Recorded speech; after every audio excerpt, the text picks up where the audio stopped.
Yung unang tanong mo, Sige ano po. bang mandato ng office?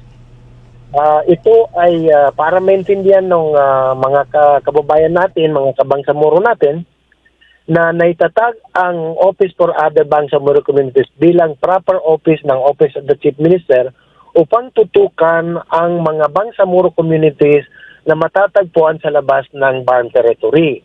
Para intindihin natin na ang national government ay kinakailangan may bigay nila yung protection ng karapatan ng bawat Bangsamoro na nakatira sa labas ng BARM.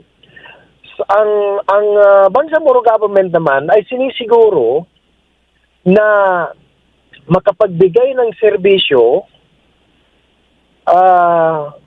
kahit nasa labas ng BARM yung mga Bangsamoro communities, provided na magkaroon tayo ng coordination doon sa local government units and other appropriate line agency, halimbawa, social services.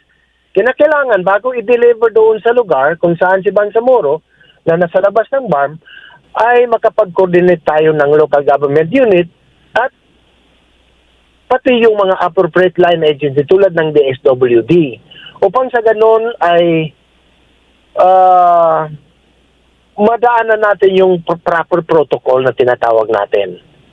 At Okay. saka yun ay nangayon sa mandato natin Ayan. to develop the social, economic, and cultural aspect ng mga Bangsamoro kahit paman ay nasa labas sila ng BARM nakatira.